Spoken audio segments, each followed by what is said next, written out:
दुनिया की हर लड़की को ये बात मालूम रहती है कि कभी भी उसका बलात्कार करके उसको मारा जा सकता है।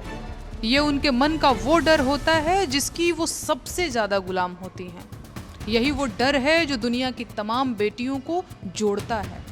इसी डर ने दुनिया की तमाम महिलाओं को एक साथ खड़ा होने का आधार दिया है। यही वो डर है जो मुझे अंकिता भंडारी से जोड़ता है। यही वो डर है जो मुझे मेरे देश की तमाम बहनों से जोड़ता है। यही वो डर है जो हमें एक धरातल पर लाता है। आखिर कब तक चुप रहा जाए? क्या देश की बेटियां अभी भी नहीं बोलेंगी? क्या वो अपनी बारी का इंतजार कर रही हैं?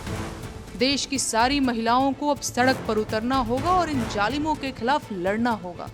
उन्हें बताना होगा कि उनका काम स्पेशल सर्विस देना नहीं है और कोई कितना भी बड़ा वीआईपी हो, उनके ऑफिस का बॉस हो, उनकी इंडस्ट्री का प्रोड्यूसर हो, उनके मोहल्ले का गुंडा हो, चाहे वो इस दुनिया का मालिक ही क्यों ना हो, उन्हें मजबूर नहीं कर सकता।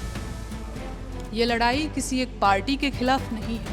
ये लड़ाई किसी एक नेता के खिलाफ भी नहीं है। ये लड़ाई इस पूरी व्यवस्था के खिलाफ है जो महिलाओं को अय्याशी का सामान समझता है। ये हमारे आत्मसम्मान की लड़ाई है। ये एक इंसान के रूप में बराबर समझे जाने की लड़ाई है। आखिर कब तक इस देश की बेटियां डर के साए में जिएंगी? कब तक बलात्कारियों को पैरोल पर रिहाई मिलती रहेगी? कब तक सरकार बलात्कारियों को संरक्षण देती रहेगी? इस देश की बेटियां अगर बेखौफ और सुरक्षित रहना चाहती हैं तो उन्हें संगठित होना होगा। उन्हें धर्म, जाति और वर्ग के बंधनों को तोड़कर अपनी महिला होने की पहचान को तवज्जो देनी होगी। जब उनके दर्द, उनकी समस्याएं, उनकी चिंताएं एक हैं, तो वो खुद अलग अलग धर्मों, जातियों और वर्गों के बंधन में क्यों बटी हुई हैं? उन्हें एक वोट बैंक के रूप में खुद को संगठित करना होगा और सरकार को एक लाइन में समझा देना होगा कि बेटियों पर अत्याचार अब नहीं चलेगा, और अगर बेटियों पर अत्याचार हुआ तो ये सरकार नहीं चलेगी। बेटियां हमारे समाज की अनचाही संतानें होती हैं। पुत्रवती होने का आशीर्वाद जब काम नहीं करता, बेटा पैदा करने की कोशिश जब नाकाम हो जाती है, तब जाकर बेटियां पैदा होती हैं। उनके पैदा होने पर सोहर नहीं गाया जाता, माथा पीटा जाता है और अव्वल तो कोशिश की जाती है कि उन्हें पैदा ही न होने दिया जाए।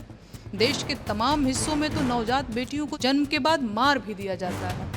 अपने पैदा होने की इन सारी अड़चनों से जूझकर जब बेटियां बच जाती हैं तो उन्हें उन भेड़ियों से बचना पड़ता है जो उन्हें बचपन में ही नोच खाने का मौका ढूंढते हैं। लेकिन अब ये नहीं होना चाहिए। बेटियों को भी बेखौफ जीने का हक है और ये हक सिर्फ बोलने से नहीं मिलेगा। इसके लिए हमें लड़ना होगा, एक होकर लड़ना होगा।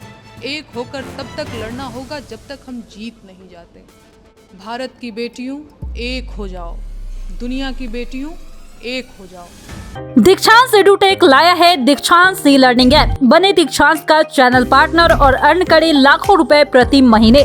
चैनल पार्टनर बनने के लिए विजिट करें www.dikshans.com। हमारे YouTube चैनल को सब्सक्राइब और Facebook पेज को लाइक करना ना भूलें।